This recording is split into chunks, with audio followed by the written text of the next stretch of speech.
ആയതിനെ നമ്മൾ നോക്കാൻ പോകുന്നത് ഡബ്ല്യുയുടെ സ്റ്റേജുമായിട്ട് ബന്ധപ്പെട്ടിരിക്കുന്നൊരു കാര്യമാണ്. നമുക്ക് എല്ലാവർക്കും അറിയാവുന്നൊരു കാര്യമാണ്. ഞാൻ കുറേ നാളുകൊണ്ട് പറയുന്നത് ഡബ്ല്യുയുടെ സ്റ്റേജ് നാളെ മാറ്റം ഉണ്ടാകും, പിറ്റേ ദിവസം മാറ്റം ഉണ്ടാകും, അങ്ങനെയൊക്കെ. പക്ഷേ ഇതുവരെ ഒരു ചേഞ്ച് നമുക്ക് കാണാൻ സാധിച്ചില്ല. അഭിപ്രായം എന്ന് പറയുന്നത് എനിക്ക് പ്രത്യേകിച്ച് വലിയൊരു പ്രശ്നമൊന്നും ഈ ഒരു ഡബ്ല്യുയുടെ സ്റ്റേജ് ആയിട്ട് തോന്നിയിട്ടില്ല. അത്യാവശ്യം നല്ല സ്റ്റേജ് തന്നെയാണെന്നാണ് എനിക്ക് തോന്നുന്നത്. പിന്നെ കുറേ പേര് കമൻറ്റ് ബോക്സിലൊക്കെ കിടക്കുന്നതാണ് അത് ഇങ്ങനെ സ്റ്റേജ് മാറണം, അങ്ങനെയാണ് മറിച്ച് അങ്ങനെയൊക്കെ കിടക്കുന്നതാണ്. സോ അതുകൊണ്ട് ഞാൻ പറഞ്ഞതേ ഉള്ളൂ, ഒരു ചെറിയൊരു അപ്ഡേറ്റ് സ്റ്റേജുമായിട്ട് കിട്ടിയിട്ടുണ്ട്.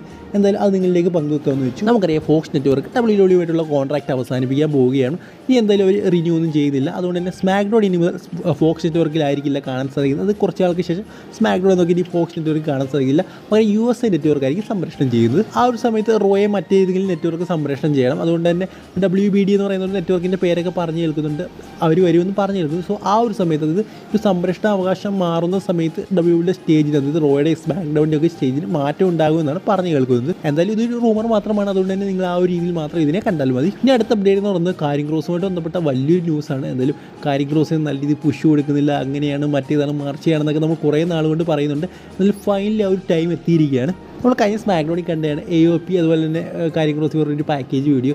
എന്തായാലും ഇതിലൂടെ ഒരു കാര്യം നമുക്ക് മനസ്സിലാക്കാം, അതായത് നമുക്ക് അതിനകത്ത് AOP ആണെന്ന് നമുക്ക് കറക്റ്റ് മനസ്സിലാക്കാം. പക്ഷേ അത്ര ക്ലിയർ അല്ലായിരുന്നു എങ്കിൽ പോലും നമുക്ക് ഏതാണ്ടൊക്കെ ഉറപ്പിക്കാം അത് AOP ആണെന്ന്. ഈ ഒരു ഫാക്ഷൻ എപ്പോൾ വരുമെന്ന് പലരും ചോദിക്കുന്നുണ്ട്. അതിൻ്റെ ഉത്തരവ് എന്ന് പറയുന്നത് 5 നടക്കാൻ പോകുന്ന സ്മാക്ക് ഡൗണിൻ്റെ ന്യൂ ഇയർ റെവല്യൂഷൻ ഈ ഒരു ഫാക്ഷൻ നിലവിൽ വരുമെന്നാണ് നമുക്കറിയാൻ സാധിക്കുന്നത്. ഓൾറെഡി തന്നെ ഈ ഒരു ഫാക്ഷൻ നിലവിൽ വന്നിട്ടുണ്ട് എങ്കിലും നമുക്കൊരു ക്ലിയർ പിക്ചർ കിട്ടുക 5-ാം തീയതി ആയിരിക്കും സ്മാക്ക് ഡൗണിലായിരിക്കും. സോ നമ്മൾ വളരെ നാളായിട്ട് കാത്തിരുന്നതായിരുന്നു ഇതിനു വേണ്ടി. സോ വളരെ നല്ലൊരു ഫാക്ഷൻ ആകും എന്ന് തന്നെ നമുക്ക് വിചാരിക്കും. ഒരു ഡാർക്ക് ഫാക്ഷനൊക്കെയാണ് നമ്മൾ പ്രതീക്ഷിക്കുന്നത്.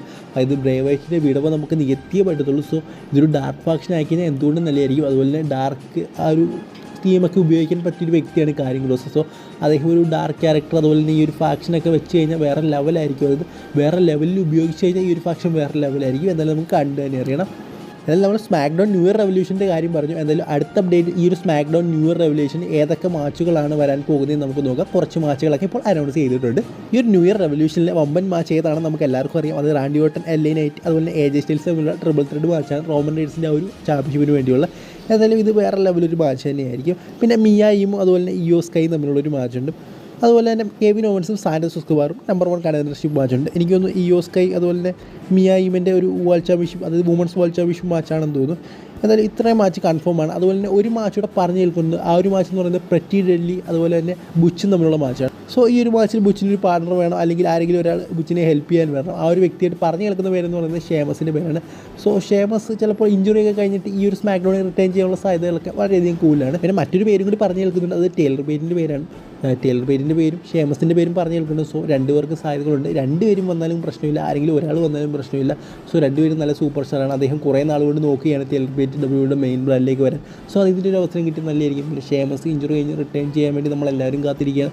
സോ അദ്ദേഹം വന്നാലും പ്രശ്നമില്ല. സോ ആര് വന്നാലും ആര് വന്നില്ലെങ്കിലും ഒരു പ്രശ്നമില്ലെന്നാണ് എനിക്ക് തോന്നുന്നത്. ആരെങ്കിലുമൊക്കെ വന്നാൽ നല്ലതായിരുന്നു. ഇനി അടുത്ത അപ്ഡേറ്റ് എന്ന് പറയുന്നത് ഫൈനലി ഡ്രൂ മക്കിൻ്റെയറിന് നീതി കിട്ടിയിരിക്കുകയാണ്. അത് നമുക്ക് എല്ലാവർക്കും അറിയാവുന്ന കാര്യമാണ്. കഴിഞ്ഞ റോയൽ റംബിളിൻ്റെ ഒരു പോസ്റ്റർ വന്നിരുന്നു. ആ റോയൽ റംബിളിൻ്റെ പോസ്റ്റർ നമുക്ക് ഡ്രൂ മക്കിൻ്റെയറിനെ കാണാൻ സാധിക്കുന്നുണ്ടായിരുന്നില്ല. എന്തായാലും അതിൻ്റെ പരാതി ഡ്രൂ മക്കിൻ്റെയർ പറയുകയും ചെയ്തിരുന്നു. എന്തായാലും പുതിയ പോസ്റ്ററിലേക്ക് ഇപ്പോൾ ഡ്രൂ മക്കിൻ്റെയറിനെ ഉൾപ്പെടുത്തിയിരിക്കുന്നത് മറ്റൊരാളുടെ സ്ഥാനത്തേക്കാണ്. അതായത് ഷെറിൽ ഫ്ലെയറിൻ്റെ സ്ഥാനത്തേക്കാണ് ഡ്രൂ മക്കിൻ്റെയറിനെ ഇപ്പോൾ ഉൾപ്പെടുത്തിയിരിക്കുന്നത്. നമുക്കറിയാം ഷെറിൽ ഫ്ലെയർ പരിക്ക് പറ്റി പുറത്തായിരുന്നു. ഇതിൽ ആ ഒരു സ്ഥാനത്തേക്ക് ഇപ്പോൾ ഡ്രൂ മക്കിൻ്റെയറിനെ ഉൾപ്പെടുത്തിയിട്ടുണ്ട്. എന്തായാലും അതൊരു നല്ല കാര്യം തന്നെയാണ്. സോ ഡ്രൂ മക്കിൻ്റെയർ ഇപ്പോൾ WWE നല്ല രീതിയിൽ കാണിക്കാൻ ശ്രമിക്കുന്നുണ്ടെന്നാണ് എനിക്ക് തോന്നുന്നത്. കാരണം Day 1 നല്ലൊരു മാച്ചൊക്കെ ഓഫർ ചെയ്തിട്ടുണ്ട്. സോ പഴയൊരു ഡ്രൂ മക്കിൻ്റെയർ നമുക്ക് ഇനി മുതൽ കാണാൻ സാധിക്കുമെന്ന് പ്രതീക്ഷിക്കാം. പിന്നെ അടുത്ത അപ്ഡേറ്റ് എന്ന് പറയുന്നത് ഗോൾഡ് വർക്കുമായിട്ട് ബന്ധപ്പെട്ടിരിക്കുന്ന അപ്ഡേറ്റ് ആണ്. കുറേ നാളായി നമ്മൾ ഗോൾഡ് വർക്കിനെ കുറിച്ചൊരു അപ്ഡേറ്റ് ഒക്കെ പറഞ്ഞിട്ട്. എന്നാലും ഇപ്പം ഒരു ചെറിയ അപ്ഡേറ്റ് പുറത്തേക്ക് വന്നിട്ടുണ്ട്. ആ ഒരു അപ്ഡേറ്റ് എന്ന് പറയുന്നത് WWE ബന്ധപ്പെട്ടിരിക്കുന്നതല്ല, AEW ബന്ധപ്പെട്ടിരിക്കുന്നതാണ്. അത് ടോണിക്കാണെങ്കിൽ ഗോൾഡ് ബർഗും തമ്മിൽ ചെറിയൊരു മീറ്റിംഗ് നടന്നിട്ടുണ്ട്. ഈ ഒരു മീറ്റിങ്ങിന് നല്ല റിസൾട്ടാണ് പുറത്തേക്ക് വരുന്നതെന്നാണ് അറിയാൻ സാധിക്കുന്നത്. അത് രണ്ടുപേരും നല്ല രീതിയിലാണ് പിരിഞ്ഞതെന്നാണ് പറഞ്ഞു കേൾക്കുന്നത്. സോ ചിലപ്പോൾ ഗോൾഡ് ബർഗ് AEWയിലേക്ക് എപ്പോൾ വേണമെങ്കിലും റിട്ടേൺ ചെയ്യാനുള്ള സാധ്യതയുള്ളൂ. കാരണം WWE കുറേ റിട്ടേണുകളൊക്കെ വരുന്നുണ്ട്. സോ AEWക്ക് എന്തെങ്കിലുമൊക്കെ ചെയ്യണം. സോ ഗോൾഡ് ബർഗിനെ പോലെ ഒരു സൂപ്പർ സ്റ്റാർ വന്നാൽ അത് വേറെ ലെവലായിരിക്കും. സോ വരാനുള്ള സാധ്യതകളൊക്കെ വളരെയധികം കൂടുതലാണ്. സോ ഗോൾഡ് ബർഗിൻ്റെ റിട്ടേണിനെ കുറിച്ചുള്ള നിങ്ങളുടെ അഭിപ്രായം കമൻറ്റ് ബോക്സിൽ രേഖപ്പെടുത്തുക. എന്തായാലും AEW കാരണം WWE അദ്ദേഹത്തിന് മാക്സിമം ചെയ്ത് കഴിഞ്ഞു. അതിൻ്റെ അവസാന ചില മാച്ചുകളൊക്കെ നമ്മൾ കണ്ടതാണ്. അത്ര മികച്ചതായിട്ടൊന്നും തോന്നിയില്ല. ഒരു പ്രായത്തിൻ്റെ ഒരു ഡിഫിക്കൽട്ടീസ് അദ്ദേഹത്തിന് നമ്മൾ കാണുന്നുണ്ടായിരുന്നു. സോ AEW വന്നു കഴിഞ്ഞാൽ അതെന്തുകൊണ്ടും നല്ലതായിരിക്കും. കാരണം AEWയിൽ നമുക്ക് കുറച്ച് ഫാസ്റ്റായിട്ടുള്ള ഗോൾഡ്ബർഗിൻ്റെ മാച്ച് കാണാൻ സാധിക്കും. അതാണ് ഗോൾഡ്ബർഗിന് ഹിറ്റായി. കാരണം 2 മിനിറ്റ് 3 മിനിറ്റൊക്കെ മാച്ചിരിക്കും. കാരണം ഇന്നത്തെ ലോകത്തിന് അത്തരത്തിലുള്ള മാച്ചുകളാണ് ഇഷ്ടം.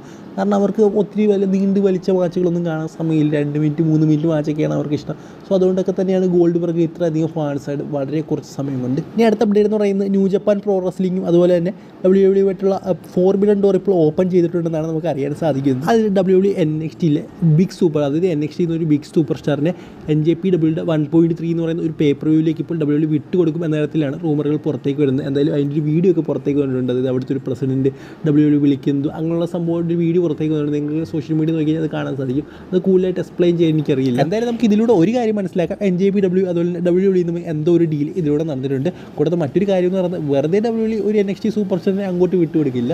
തിരിച്ചെന്തെങ്കിലുമൊക്കെ ഓഫർ NJPW ചെയ്തിട്ടുണ്ടായിരിക്കും. നമുക്കറിയാം റോയൽ റംബിളാണ് വരാൻ പോകുന്നത്. അവിടേക്ക് ഒരു സർപ്രൈസ് ആയിട്ട് ഏതെങ്കിലും NJPW താരങ്ങളെ കൊണ്ടുവരാനുള്ള ചാൻസ് ഉണ്ട്.